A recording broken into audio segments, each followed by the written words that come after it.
Okay. Right. Are we ready to start? Hello, everybody. Lovely to have you all with us today.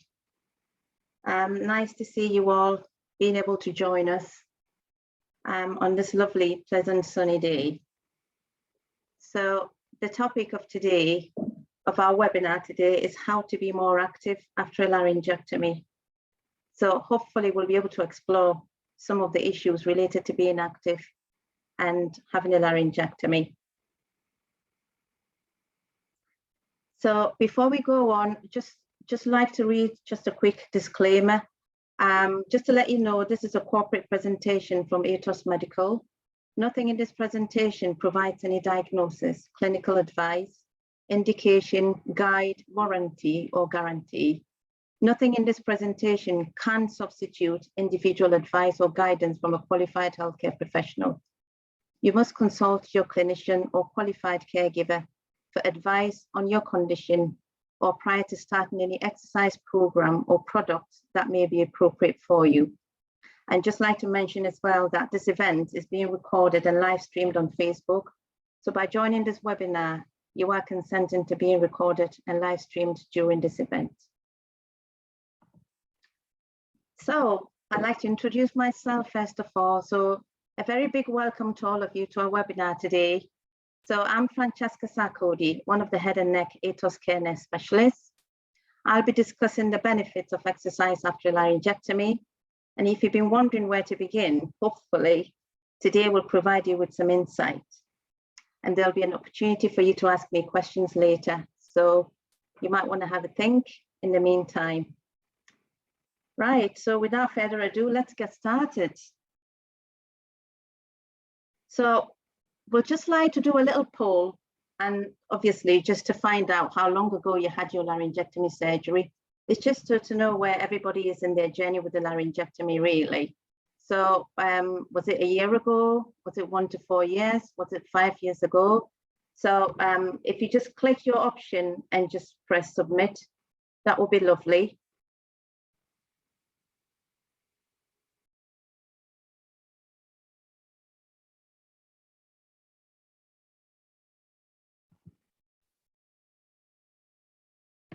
Just wait for 1 or 2 more there.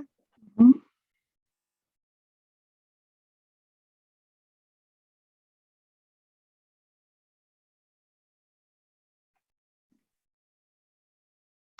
Oh, wow, that's a very interesting range. Right, so that's lovely. So 20% of you have had a laryngectomy less than a year, and 50% 1 to 4 years, and then 30% of you have been 5 years or more. That's a very interesting variation. So hopefully we might all be able to explore today, and then you might be able to actually be able to identify with 1 or 2 people that are in the webinar today as well. So thanks very much for that. That was interesting.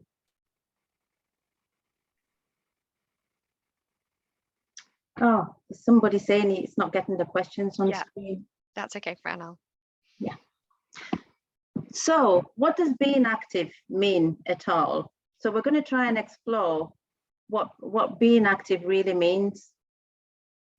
And so really, being active just simply means just moving more. So doing more than what you're currently doing in your everyday life, just to improve your lung function. So no matter what you do, whether it's a physical activity, it actually helps you. It actually helps you with your body and your mind.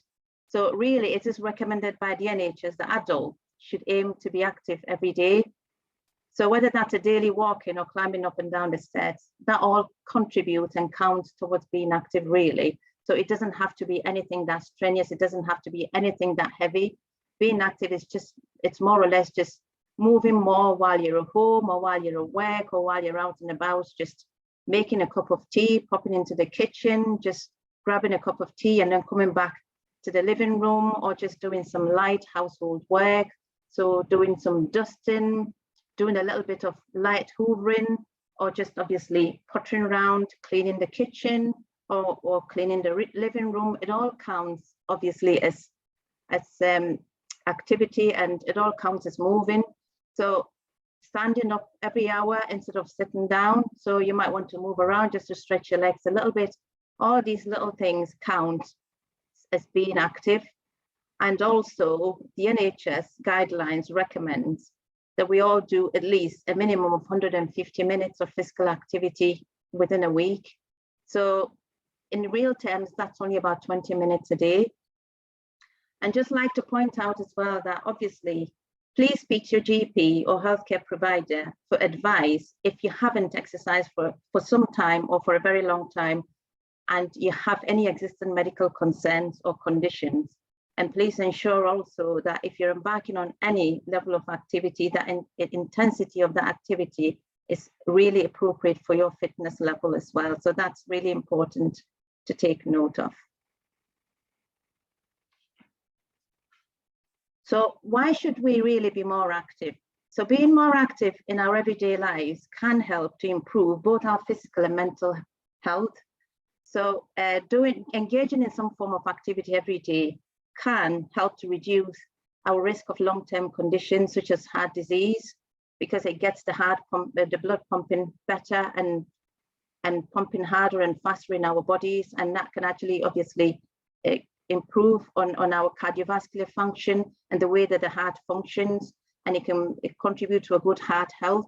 It can actually prevent strokes, contribute to preventing strokes and also diabetes. So if you're keeping active and you're maintaining a healthy weight, that can actually help to maintain a healthy weight for you, so you don't actually run the risk of developing type 2 diabetes, for instance. And obviously, if you're active, it tends to, and you feel a sense of well-being in yourself, that can boost your confidence. Because if you're active, you can then obviously be more confident. And you can, I think we've moved one slide. Yeah, so it helps to improve your confidence, because if you're active and you feel well, you feel good in yourself and you feel more confident to do a lot more in your life. And if you're active and you actually feel a little bit tired, you go to bed at night and you're able to actually sleep better.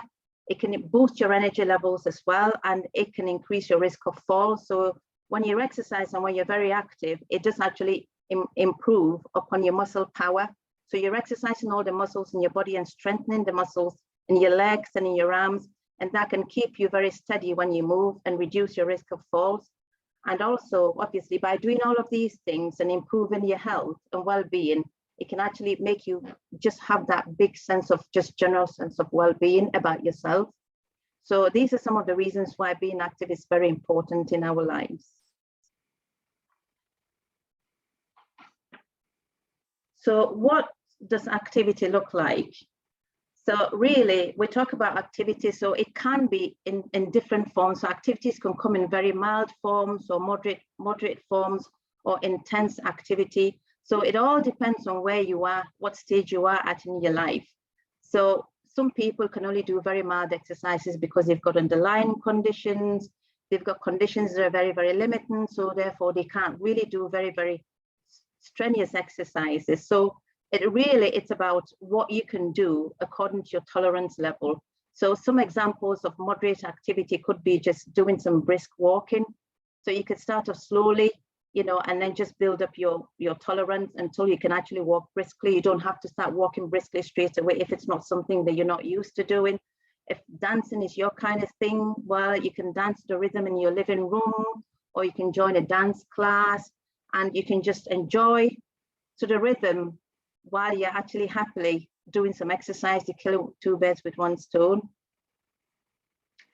And also pushing a lawnmower in the garden. It doesn't have to be anything heavy. You can just do a gentle pushing of your lawnmower, just cutting your grass. So all these are examples of moderate activities. And when we talk about vigorous intensive activity, these are activities that make you breathe harder and make you breathe faster to help your lungs work a lot harder and work better. So some examples of these activities can be jogging or running, or just simply riding a bike, if that's your kind of thing, or even joining an aerobics class, so you can dance to the rhythm and do some exercises at the same time. Or even hiking is your thing and you like to do hiking, So that also can help improve your lung function by making you breathe harder and faster, and allowing your lungs to be able to start kicking in and you know, get an oomph into your lungs as well. Some people live around areas that are very hilly, and people tend to avoid going up an incline because they're worried about the fact that they might get breathless. It's nice to be able to actually make an effort just to walk that incline a little bit, just to increase the intensity of your activity, just to get your lungs working that bit harder and that bit better, really, which all contribute towards obviously your general lung health and well-being. And just whichever activity you choose to pursue, it's also always important to aim to do just exercises that strengthen all the major muscles of your body. So we're talking about muscles such as the arms and the shoulders, the legs, your back and your hips and your chest, etc. So what you're trying to aim for is just strengthening all the muscles in your body. And so obviously that allows you to be able to actually function better, to be able to do it just that bit more better as you go along. And it also worth noting that there are some people, like I said earlier, that might have just severe lung chronic conditions, and that are very, very limiting and make it very difficult when they exert themselves, just even that slight little bit. So you just have to try and tailor your exercise according to your own tolerance levels, so that you avoid overexerting yourself, because you don't want to put yourself off trying to do that exercise. You just want to try and obviously make it tolerant for you, so it doesn't put you off having to continue and building that consistency.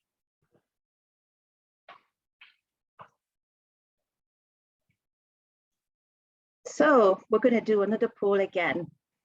So we want to know, what does being active mean for you, really? So what kind of activities do you engage yourself in? So really, you can just type in just briefly what you enjoy doing, just something that's peculiar to yourself. Yeah, that means being active for you. And once you're done, type in your answer, just click the submit button. Yeah, just anything that gets your heart rate up. It could be, you know, hoovering or some chair exercises or anything like that. We're just curious to know what activities people are getting up to.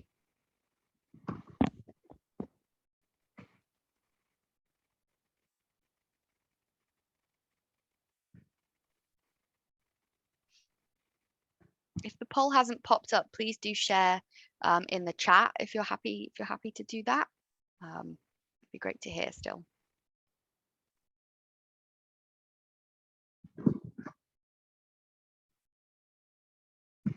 That's interesting, Khalid. We'll come back to that. We'll come back to your just that little bit there that you talked about walking on incline. So we'll come back to that somewhere down the line, and hopefully we might be able to give you some suggestions. Yeah, just give you another few seconds to answer that. Looks like we've got a couple of answers coming in.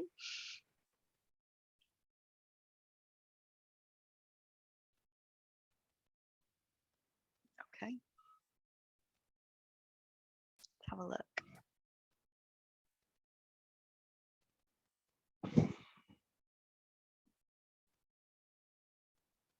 Can you see that, Fran? No, it's not coming up. Okay. A couple of the answers, I can read them out here. Yeah. We've got going for a walk, playing tennis, dancing and cycling alongside doing housework. Fantastic. Very active there. Yeah. Gardening and general housework again. Lots of gardening, some carpentry in there. Mowing the lawn and walking the dog. And someone in there is running around 25 miles a week. Oh, wow. Wow. That's very impressive. Wow, that's fantastic. Brilliant. Okay, so we've got some people in there with plenty of experience of some vigorous activity, and then also those with a bit more of the moderate activities. So if anyone's got any questions they'd like to, you know, ask about, you know, this running, for example, maybe we can do that a bit later. Exactly.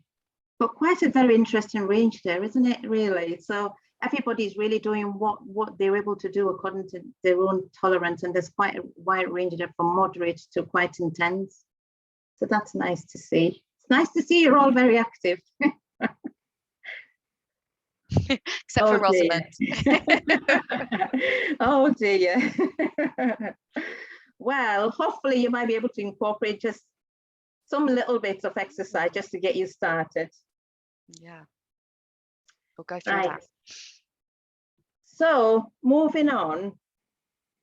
So what might be some of the things that might stop you from being active?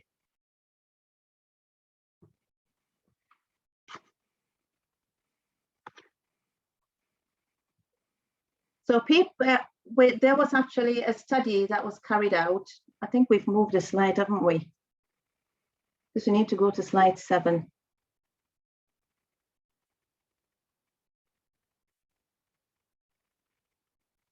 We moved that. No, I think we're up to the right one. We're up to 10 and then 11. Yeah. So there was a study that was carried out right across 9 countries that was involving about 1,705 participants who were all laryngectomies. And they were actually involved in this study. And the study was actually to find out what were some of the factors that were inhibiting people from being able to stay active or remain active. And it was actually quite interesting. There were two factors that came out, main themes that came out of this study. So one was people were experiencing shortness of breath and needing more energy, needing more oxygen. And this resulted in them having to stop to take short breaks or remove the HME in order for them to catch their breath, like Khalil was talking about earlier on. But it's also important to know that during physical activity, that your lungs are requiring more air in order for you to take deeper breaths, to be able to take in more air, for you to breathe better. So that could be one of the reasons why people were finding that they were actually struggling and having to take the HMEs off in order for them to be able to breathe. The other thing that came out, issue that came out, was that there was a lack of confidence and a lack of motivation. So because of that, people were finding that they might not want to try to do any form of exercise or activity for fear of actually failing in doing those activities, or maybe they were giving up too easily or simply didn't want to try. And others just reported that you just didn't feel like being out in public, or the fact that people were staring at them was actually putting them off, making them want to get involved in staying active. So you can see that obviously not all these little factors and all these examples that people have given about why they're not active can actually hinder their actually lung function and obviously not be very good for them in terms of activity. So this was a very, very interesting study, and this came out of the data that was taken out of the RED study that was carried out in 2019. So you can see it was actually quite a large population of people as well. So it's actually a reflection across a wide variety of people.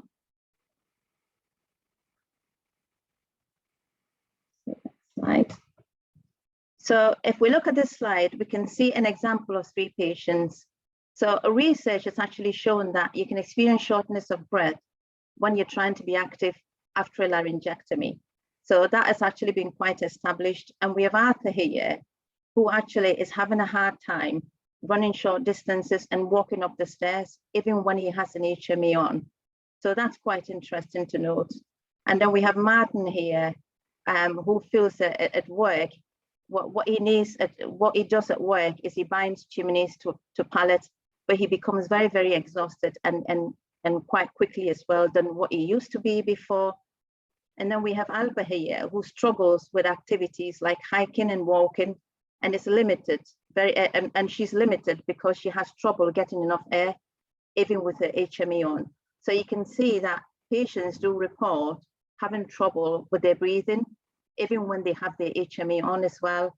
So that's something that I want you to think about as well as we go along. But the important thing to note here is our body needs more air in order for us to be able to breathe deeper and for us to be able to breathe better. And whenever we exert ourselves, whether it's just moderate activities like walking the dog or just obviously exercising, just mild exercise.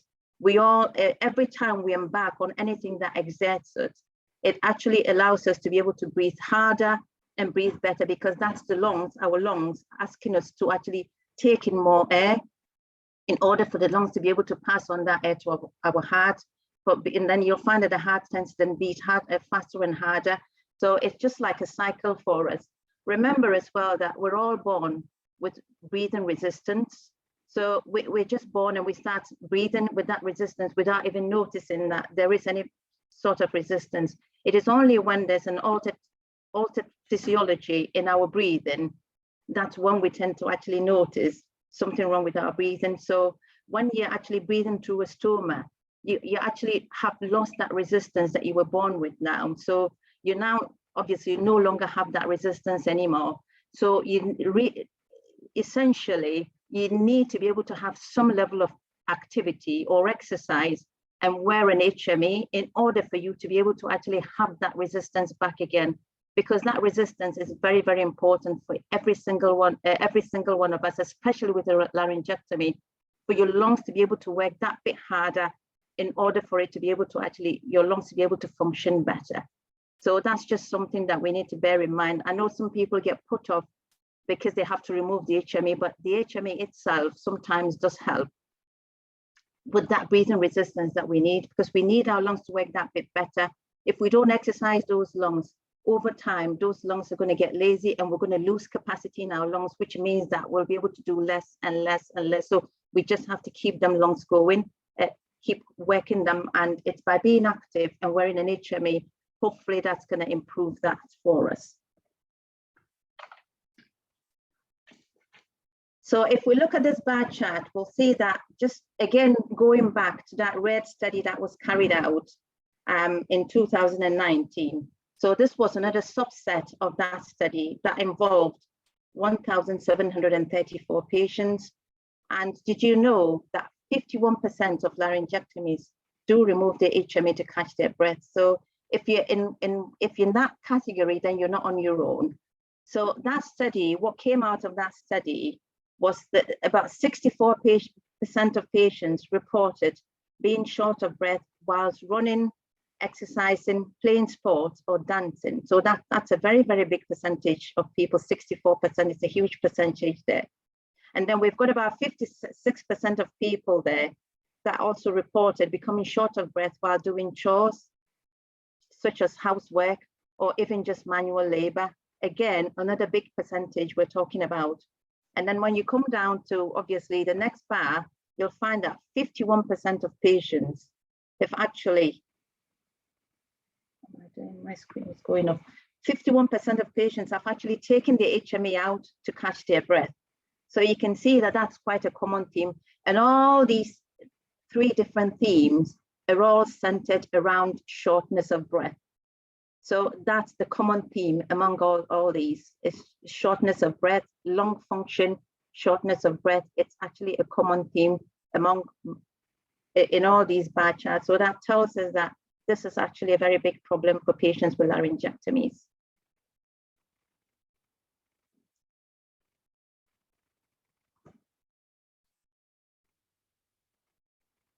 So how can improving your lung function help you in your everyday activities? So let's try and explore. If you look at this study again, the red study again, a subset of the red study again. If you look at the screen that we're looking at now, you can see that there's two main themes there, quality of life and lung health, and how very, very related it all is with all the other issues that we've talked about in the previous study, where patients were asked, what are the issues that affect them the most? And patients obviously talked about their lung health and their quality of life. So you can see that these are some of the things that people had issues with. So they had limitations in the daily activities, obviously because of their lung health was limiting the daily activities. So because they had poor lung health, they were struggling with their sleeping due to issues like maybe not being able to breathe very well. And then people were feeling very vulnerable as a result, because obviously if you're having all these limitations it makes you feel very, very vulnerable to environmental factors. So you tend to actually shy away from trying to be more active. And then people complained about issues with obviously the way they looked. Maybe they didn't like people looking at them or staring at them when they were out and about. And then the people that were obviously having issues with communication, being able to communicate. So obviously, if you're short of breath and you're struggling, you don't want to try and talk because you're trying to catch your breath. So you can't do both things at the same time. And so in the process of that, you actually avoid all kinds of social activities. You avoid trying to do anything or trying to go out, and that affects your quality of life. So then it becomes a cycle. So you can see from this screen here how very, very related, the correlation between lung health and quality of life. These two are very, very closely related and can tend to affect your general sense of well-being in terms of all the other activities that you get involved in your daily life.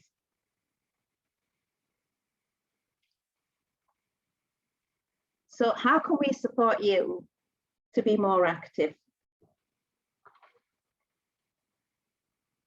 So we all know that using an HME is an important aspect of maintaining a healthy stoma, as well as pulmonary rehabilitation and maintaining good lung health. More importantly, choosing the right HME for the right situation can make a difference to your daily routine and to your lung health and some of the activities that you can be able to participate in. So on this screen here, we're looking at 3 different types of HME. So we're going to talk about the Provox Life Protect HME first of all. So that's the bulky one on your left there. So the Provox Life Protect HME is designed to filter out airborne particles, and it's an effective filter that offers 98% of protection against bacteria, viruses, and airborne particles. But it also has an electrostatic filter layer on the outside. So it's very, very important for people that obviously involved in things like if you want to travel in public transport, you know, so in buses, in trains, and even on a flight when you're traveling. So this actually obviously acts equivalent to like an FFP3. So it protects you from all obviously airborne viruses and bacteria. And as you can see, some of the pictures are very self-explanatory as well. So if you're a garden enthusiast, for example, or if you're a DIY enthusiast, if you wear one of these, the electrostatic filter layer on the outside would obviously capture any fumes or any pollen or any grass that's actually circulating in the air, or any obviously sort of dust and any particles. It will just capture all of that on the outside and protect you and protect your stomach from being able to inhale all of that stuff into your lungs, because all of that stuff then goes down into your lungs and irritates your lungs and makes your lungs function very, very poorly as well. So this Provox Life Protect HME, the other thing to note with that as well is, although you're breathing, actually you might have a bit more breathing resistance with that, but it's not such a bad thing after all, because like we said before, breathing resistance is very, very important. So just as long as you're using that for those particular activities and you're not having to wear that all the time, 24 hours a day, it's actually very, very good to protect you and protect your stoma. And then we move on to the Provox Life Energy HME. Now the Provox Life Energy HME, which is the one in the middle there with the blue inside there, is designed for strenuous activities and to allow you to be able to breathe that much better and easier. To easy breathability, and it provides lower level of benefits to your lungs compared to the home HME and the Go HME, for those of you that are familiar with the Provox Life Go and home HME. But it is more effective when you're very active and breathing very, very heavily. So if you're doing the activities such as cycling, or you're a gym enthusiast and you like to go to the gym and exercise and do vigorous exercising, or even jogging where you have needing to actually breathe harder and faster to take more air in, it allows you to be able to breathe that much easier. So you're not having to worry about not taking out the HME in order for you to be able to breathe better, because it's been designed, if you look around it, you'll find that actually it's got all the gap around it to enable you to be able to take much air, and it's actually more porous and it's got bigger holes in it. to allow you to get bigger breath through your stomach into your lungs, so you can be able to actually carry on with your exercise and not have to struggle. So the one thing to bear in mind with the Provox Life Energy HME, it's actually designed for situational use.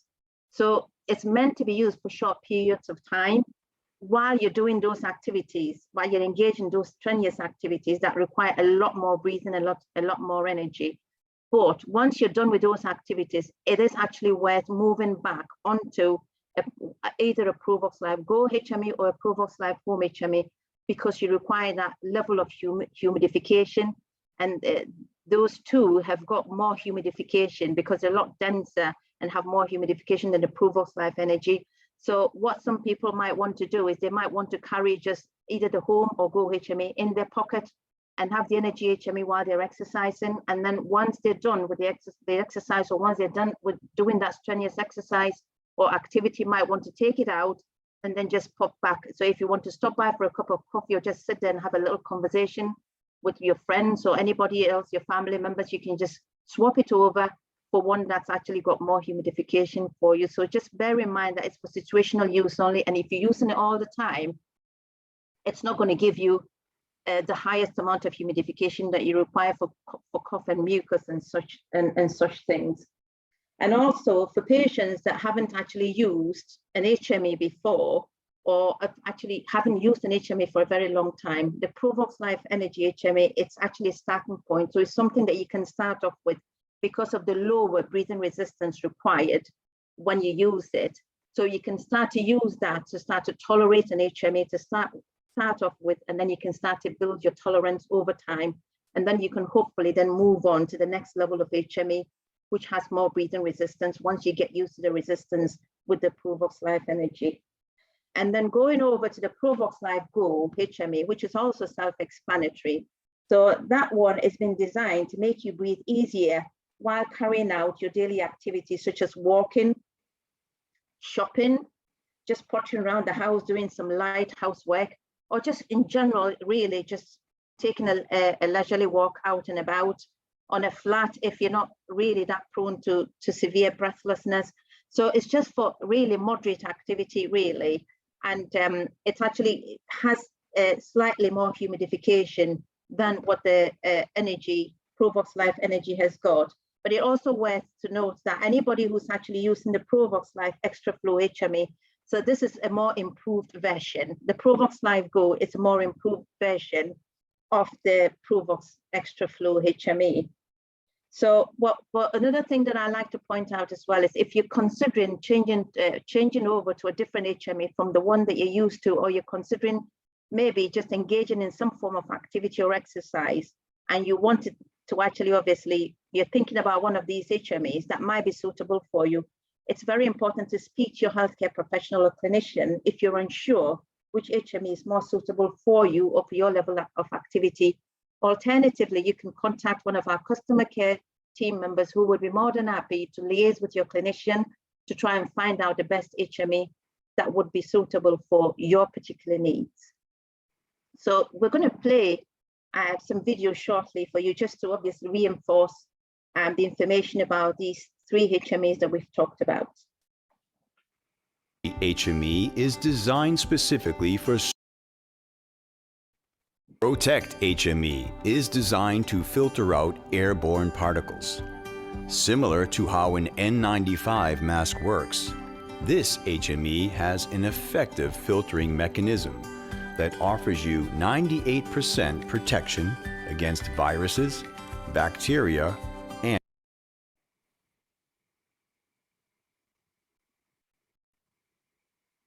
Protect HME. Protect HME is designed to filter out airborne particles.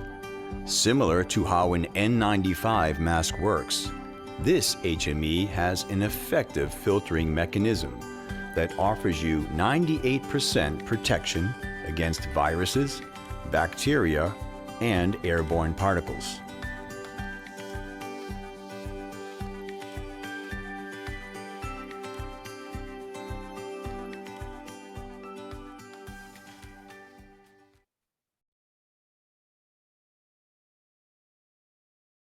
HME is designed specifically for strenuous physical activity.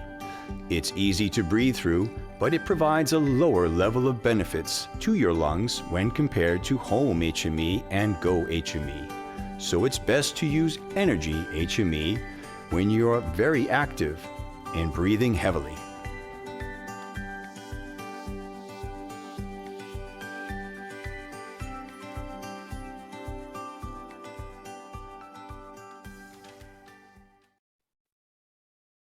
HME helps make it easier for you to breathe when you're engaged in your daily activities.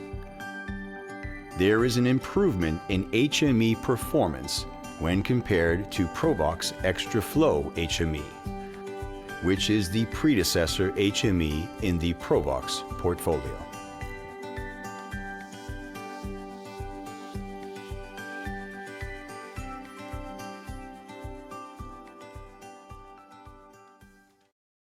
HME is designed. So we're going to play you a video of Peter here, who's actually doing his gardening and really just enjoying his life wearing the Protect HME. I'm grateful for where I am today. I enjoy my life, and the Provox Life range gives me the freedom to continue to do the things I love and live life to the fullest.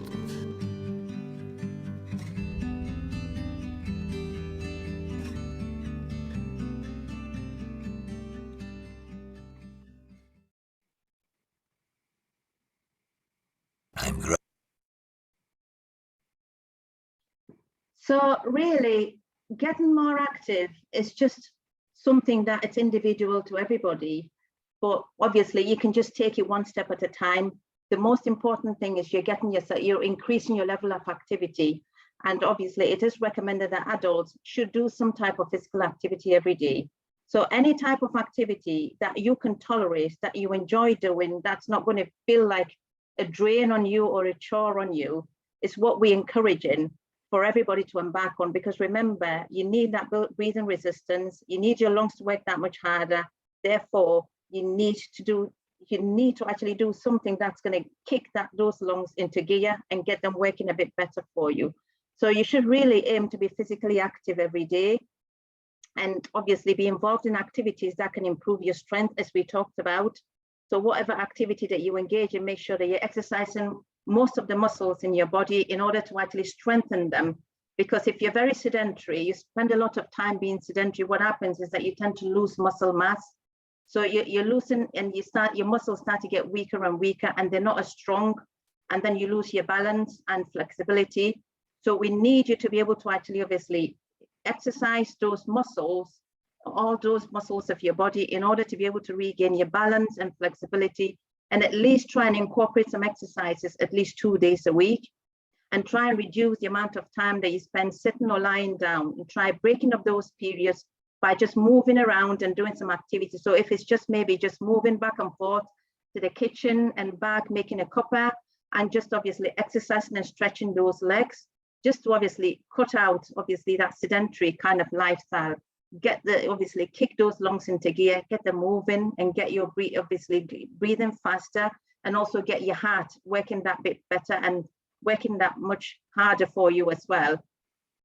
And what I'd like to mention as well is make sure that obviously you speak to your clinician if you have any concerns, or you're worried that you've got any existing medical conditions and you're thinking about incorporating a new type of activity that you've never been involved in before, you haven't tried before.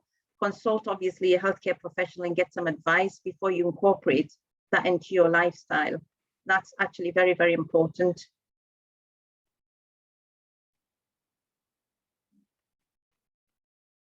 So try and create a routine that works for you. So really, as we said before, try obviously starting off with a little at a time, and then just build your tolerance over time. Just try and create a routine for you that works for you, that you can maintain, that is sustainable over a long period of time. So you don't want to try something that obviously you get bored with very, very easily, and then you just want to give up that easily. You just want something that's going to motivate you. So if it just means just making time for just a quick walk every day, even if it's just walking around the neighborhood, just taking some light walk, or obviously if brisk walking is something for you, then try and do that and incorporate that and start, and obviously then gradually just build on that. Or if it's doing housework, like one or two people have said before, why not? If you enjoy doing housework, that still gets you moving, and then you can build on that. And also, obviously, you don't need to have any equipment in order to be able to start. All you need is just take that first step. Just take that one step and motivate yourself. And why not try aiming for 5,000 steps a day? Just 5,000 steps a day might not be for everybody. Some people might not be able to obviously get that far. Some people might just be able to manage 1,000 steps a day, or maybe even 500 or 200 steps a day. Some people have got existing conditions alongside the laryngectomy that they're having to deal with. So it's just incorporating what works for you. And then you can start slowly, small, and then graduate and obviously improve and continue to improve. Remember, all what you're trying to do is work those lungs, and obviously try to actually build some tolerance for some resistance and tolerance for exercise as well. So you have to try and have a goal in mind that you're working towards. So even if it's just sitting in a chair and grabbing a couple of dumbbells and just lifting them up and down. So what you're doing is you're obviously exercising your core body, and you're just strengthening the diaphragm that surrounds your lungs, because it's actually obviously the accessory muscle that helps your lungs to function better. So if you're lifting your arms up and down with dumbbells, or just doing that without anything, you're exercising your core body and obviously the muscles around your chest. So that's also very helpful. Or you can lift your legs up in the air, obviously exercise your legs in the air. You can stand up during TV breaks, obviously sit, stand, or walk around your living room during TV breaks. Or like we said before, pop in the kitchen and make a quick cuppa and then come back. At least you've moved. If walking up and down the stairs is something you can manage, obviously you can try and increase the number of times that you walk up and down the stairs every day, until obviously you build a level of tolerance. And why not try parking maybe a few cars further down in the car park, so that you have to walk just a little bit further to get to the shop. And so obviously that way you're building your tolerance as well. But whatever routine works best for you, that's what you're needing to aim for. But please make sure that you consult your clinician before trying out any new routines as well. That's very, very important. We don't obviously want you to cause any injury or aggravate any of your existing conditions as well.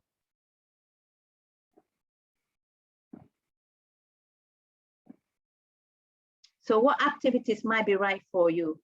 We've put a few suggestions there on the slide for you to just have a think about. If you're thinking about maybe starting, or you're somebody that hasn't obviously done any exercises before, and you're wondering, what do I need to do? Where do I begin with? It can be tricky to find an activity that you enjoy whilst trying to stay active. So we've just come up with these few ideas. So like we said before, why not pop out for a walk? You know, start off with a leisurely walk and then try and build your tolerance eventually, and then start walking a bit faster and brisker as you go along. And then why not try just, if walking is not your thing, why not try just practicing some light stretches?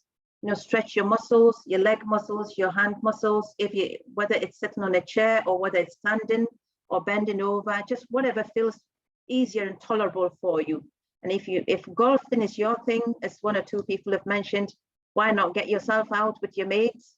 Just enjoy the fresh air and play a round of golf, you know, and pop by for a cuppa and just have a little nutter in the meantime.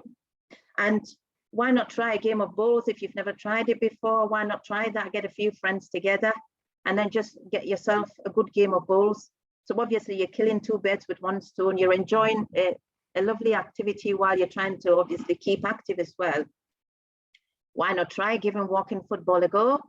If you're a football enthusiast, you might want to just obviously take a walk and then just kick the football around while you're walking. So it doesn't have to be anything strenuous. If gardening is your thing, why don't you try obviously incorporating that into your routine as well when the weather is lovely and nice and lovely fresh air, lovely weather. And so these are some of the things that you might want to think about to incorporate, or actually obviously think about making a start with. Just whatever works for you. These are just suggestions, but you might have your own ideas of what you think you might be able to do and you might be able to tolerate most. but whatever you do, just keep active and keep exercising. That's the most important bit. Next slide, please. So we've got a few tips for you as well, like we talked about already, to set yourself realistic goals, as we talk about. It's not about being perfect. It's all about just setting yourself realistic targets, something that you feel comfortable with. If 10,000 steps is what you can manage, then that's okay. Then try that, you know, and keep up with that. If 3,000 is what you can manage, just obviously try that and build on that. Just build on whatever you can. And why not track your progress? If you have a phone that has got a tracker on it, why don't you track your progress? Because if you can see the number of steps you do a day, that might encourage you to want to do more. And that might be a motivating factor as well. If you don't have a tracker on your phone, why not try a pedometer?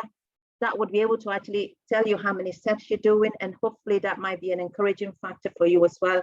Why not grab a friend or a couple of friends or a few friends and just make it a habit, or just obviously make it a social thing where you go out for a walk and then pop by for a cup of coffee on your way back, and just a little nice chat on a nice, lovely sunny day, or just meet your friends at a park and just go for a quick walk, or just head out for a quick round of golf, like we said before.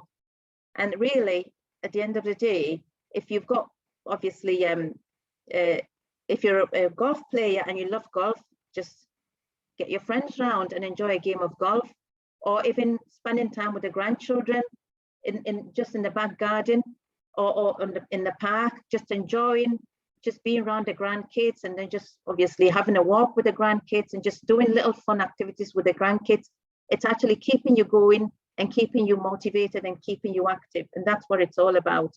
But please remember to make sure that you're actually drinking plenty and that you're eating well at least an hour before you do any form of exercise or any form of activity. But also make sure as well that you're getting enough calories in your body, because the last thing you want is obviously feeling very, very worn out and tired because you haven't eaten well and you don't have very good nutrition. And if you don't have a good amount of energy, you're not going to be able to be active. But also remember, being dehydrated, apart from the fact that it's going to make you very dizzy, it's also going to dry out your secretions. When you're dehydrated, your secretions get dry. And then when you have dry secretions, it actually stimulates cough and troublesome cough, and also mucus. It actually irritates your lungs and makes you want to bring up mucus as well. So try making it a healthy aspect of your activity by obviously getting a good amount of nutrition and also just hydrating yourself while you're doing that as well. Next slide, please. So what support have we got available for you at Airtus Care? So at Airtus Care, our motto is to support you to live your better life after your laryngectomy. So we've got our customer care team who are accessible to you, that you can contact them and ask for advice, and obviously ask for any products that you're not sure about. They can liaise with your clinician, like I said before, and find out what's best, what HMEs or what products are best for you, and then obviously sort out all your orders and things and any other advice that you've got. And then we've got our specialist nursing team as well. We've got our best start nurses who actually will look after you the first 6 months after you've had your laryngectomy. So they would be on the phone to provide you with telephone advice about anything that you're concerned about with your stoma, with your laryngectomy, with any products that you use, and they can be able to support you with advice. And then we have our field nursing team as well, who can visit you at home and actually try and help you to manage your laryngectomy and manage your stoma and live your best life living with your laryngectomy, in terms of product advice, how to use your products correctly, skincare issues, and just a general sense of well-being related to your laryngectomy as well. And the field nurses will liaise with your clinicians in hospital as well to keep them updated about what's going on with you at home, and everything that's been discussed at home, and any plan that's been put in at home. They will liaise with your clinicians as well and keep them updated. And obviously follow up with any concerns with your clinicians or your GP, or any concerns that they find when they come out to see you as well. And then we've got MyLife online events. And so why not check out our website and see what events are coming up and of interest to you that you can register on.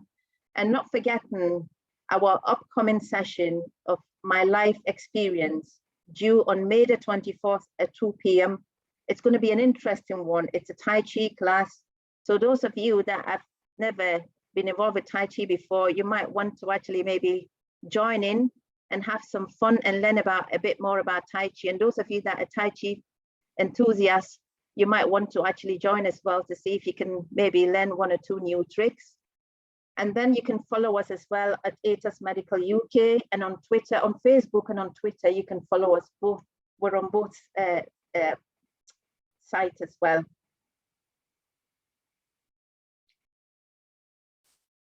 So we've got some additional resources as well to support you to live your better life after your laryngectomy. And we've just compiled a list of resources that can support you in improving your quality of life. So we've got the British Heart Foundation, and then we've got the Age UK, Every Mind Matters, the National Association of Laryngectomy Clubs, and we've got the Swallows, the Cancer Focus, the Cancer Laryngectomy Trust, we've got the Samaritans, and we've got Macmillan Support as well. So you've got quite a wide range of other support networks that you can actually access as well. Okay. So that concludes our session. Have you got any questions? Yeah, I think we've had a couple come in while you've been talking. So we've had one from Alan, who's a customer delivery driver. He's 63 and works for a major food retailer. He says his work is strenuous, having to either carry the crates of food or using a sack truck to deliver to customers' doors, which can be a short distance or up flights of stairs. He's just asking which HME would we recommend for him? So there are 2 HMEs that you could possibly use. The Energy HME is a very good one. But remember, as we said before, it's actually for situational use. So it would be helpful for you to use the Energy HME if you were obviously involved in that strenuous activity that you've mentioned. But remember that once you're done with work, then you need to swap over your HME onto obviously either the home HME or the Go HME, which has got a high amount of humidification. But for the kind of activities that you've talked about, the Energy HME will be very good for you because you're having to do quite a lot of strenuous activities. So just bear in mind that you can actually opt for the Go HME. Some people find that the Go HME they still struggle with it when they're having to actually do activities that are very, very heavy and strenuous, like what you talked about, heavy lifting and going up and downstairs, carrying stuff. So you might want to actually use the Energy HME for that one and then swap over, because remember, as we said before, it's for situational use only. So you have to revert back once you're done with the ones that would give you more and higher humidification as well. That's great. We've also had an amazing one come in from Geraldine. It's sort of a question, but so she is planning to do a skydive to raise funds for Parkinson's, as she sadly lost her husband a few years back. So she was just asking if we had any suggestions on a best HME for skydiving. I don't know if you have any thoughts on that. She has consulted her clinician previously to ask if she's okay to skydive, Right. and they said that's okay. The first thing I was going to say, that consult your healthcare professional to find out if it's okay to skydive. But like we said before, both with Alan and yourself as well, just make sure that you speak to your clinician first and ask them for advice regarding which HME is best for you to use in that particular instance, even with Alan's case as well. So your clinician should be able to advise you on what's the best HME. But as far as we're concerned, I think that for yourself, because you're going to be obviously exposed to the elements when you're skydiving, I probably would suggest that you go for the Protect HME, and unless you want to use the energy HME, which helps you with your breathing better. So if it's something to do with your breathing, then you might want to consider the energy HME, because it'll allow you to be able to take in more air and to breathe better while you're obviously flying down there. But it also will provide you with some form of protection, although not as much protection as the Protect will do, but it would still provide you with some protection, filtering protection, as well as allow you to be able to breathe better and breathe harder and faster. But again, remember, it's for situational use only. So once you're done with that, you need to swap over to an HME that has got a high amount of humidification. Yeah, I mean, I can supply personal experience here, as I used to work for a skydiving company. So I obviously can't give advice on the HMEs, but I think I have said to Geraldine, I think because of the pressure of the air against you, it is often hard to take in a breath. So I think from what Fran said, I would suggest the most breathable one. So the energy is probably a really good idea. And also you'll probably want to cover it with something to make sure it doesn't pop off, or the pressure doesn't kind of, you know, make that come away, in which case obviously there'll be the added resistance there. So but yeah, as she said, consult your clinician, definitely, and maybe try it just generally. If it's not something you use currently or much, make sure you get comfortable with it before you do that skydive. Okay, other questions? I think we had one right near the start about walking uphill and having difficulty walking on inclines and getting very tired there. And he has to take the filter off to breathe. I don't know if you want to respond to that, Fran. So again, it depends on what filter you use when you're actually walking on the incline. So if you haven't used the energy HME before, like we said before, it's very, very good for strenuous activity and walking on an incline. So you might want to consider that. But again, speak with your healthcare provider, your clinician, and have a discussion with them about what HME might be best for you walking on that incline. But from my point of view, I would say the energy HME will probably be the best HME for you. Like we talk about, it's actually very good for breathability, but also allowing you to be able to obviously do strenuous activity and breathe better through it and take more air in, because it's very porous and it's got lots of gaps through it that you can breathe through easily. So just remember as well that it's, like I said before, it's for situational use only. So you might want to think about, if you want to use the energy HME, just remember to actually use that only when you're doing those strenuous activities. And once you're done, because it does restrict you from being able, if you've got a voice prosthesis, some patients find that when you're doing strenuous activities, they're not able to actually speak with the energy HME, because it's designed only for when you're very, very active. So you're not going to be able to have a very good voice out of it. And so hence, obviously, it's for situational use. So use it while you're doing that particular form of activity, and then swap over.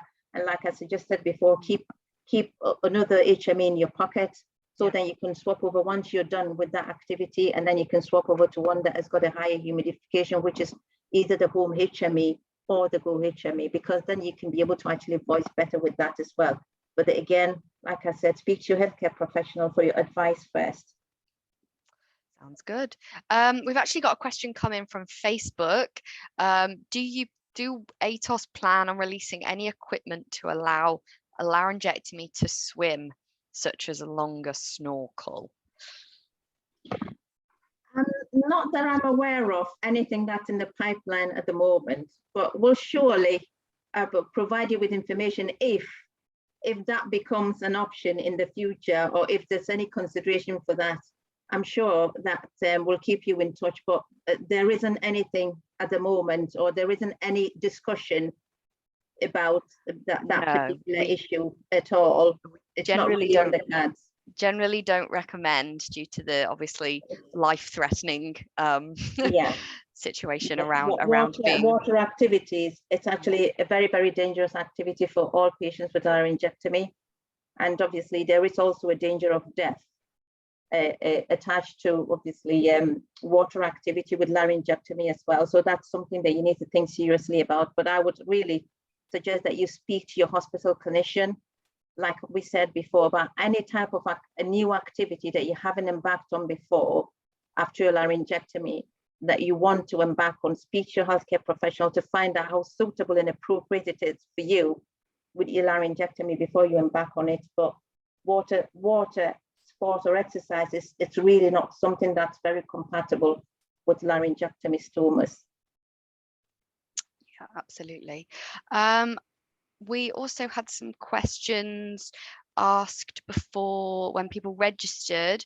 There was someone that was asking about, they do a lot of walking and tennis, but was wondering about the limitations for jogging, running, sprinting with regards to kind of HMEs versus a bib, or mucus buildup. Is that something you could answer, Fran? Yeah, so obviously if you're playing tennis and you're running about and obviously or jogging, where you're requiring to actually breathe harder and breathe stronger in order to be able to get more air, a bib really isn't going to be ideal for you, or isn't going to be obviously do much for you, because the bib is going to be moving from side to side. But also bear in mind that a bib, more or less, the main function of a bib is just to cover your stoma. So it doesn't really provide you with, and what's happening is if the bib is actually moving from side to side, you're getting air going directly into your stoma while you're trying to run and jog. So it's like you're getting these strong, dry wind going down to your stoma into your lungs, and it's drying out your secretions, and that's going to make it harder for you to breathe.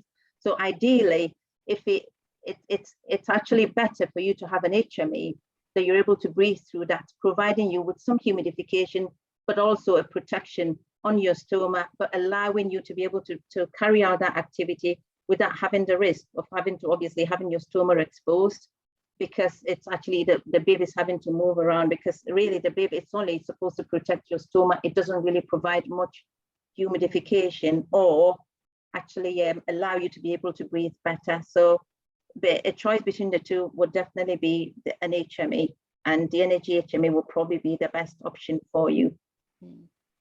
Yeah, thanks, Fran. I know we had someone in the chat that said they run 25 miles a week. I'm not sure if that was you that asked the question in advance, or if you have any, if it wasn't, if you have any input you could share, maybe you can pop that in the chat for whoever asked this question. That would be lovely. That would be some great insight from you.